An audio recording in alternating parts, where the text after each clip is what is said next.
नमस्कार जय जगन्नाथ। सर्वप्रथम हेरा पंचमी समस्त शुभेच्छा एवं शुभकामना।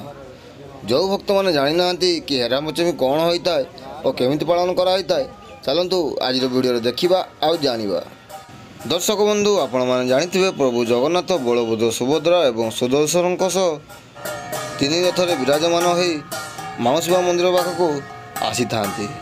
प्रभु जगन्नाथ महालक्ष्मी को साथे न दे आसी 5 दिन होगा पर महालक्ष्मी प्रभु जगन्नाथ को अभिमान करी खोजी खोजी आसी था। तापर गुंडीचा मंदिर सामने नंदीघोष रथ को देखी महालक्ष्मी आदेश देवा पर सेवायत मान द्वारा नंदीघोष रथ को भांगी दिया होता है।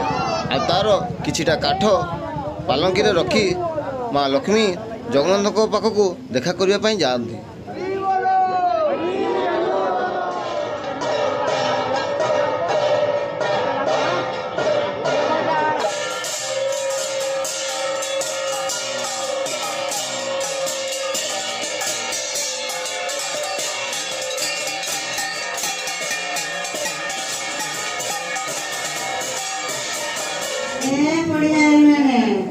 एत रात्र रे के रखंती है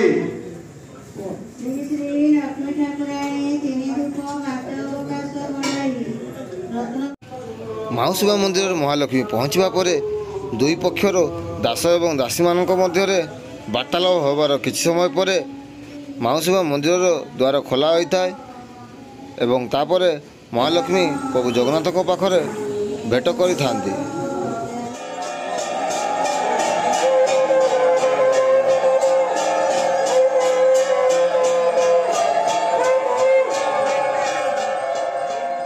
तापर प्रभु जगन्नाथ महालक्ष्मी को शीघ्र फेरी जीवार प्रतिश्रुति देवा पर महालक्ष्मी शांत हो गुंडीचा मंदिर श्रीमंदिर को फेरी आसी था। आज पहंडी यात्रार कार्यक्रम आरंभ होता है।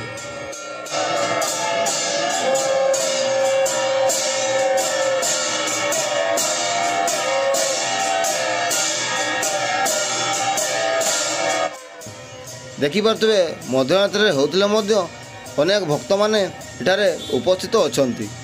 आउ एई अपूर्व नीला को निज आखिरे देखी निजको भाग्यशाली अनुभव करुचंती।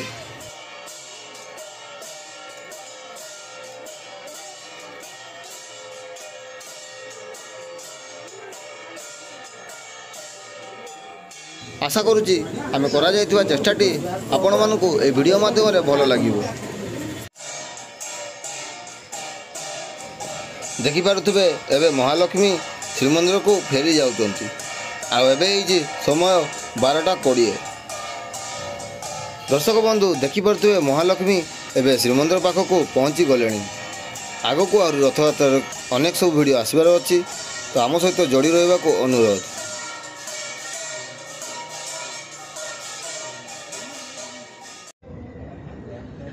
ताले दर्शक बंधु एवं समय 12:40 तो एबे महालक्ष्मी आउ थे मंदिर को फेरी आसले। तो आज वीडियो को एडी शेष करछु। पुणी देखा हबो अन्य एक वीडियो रे। नमस्कार जय जगन्नाथ। वीडियो केमिति लागला ता मध्ये कमेंट करी जणाई पारिबे। धन्यवाद।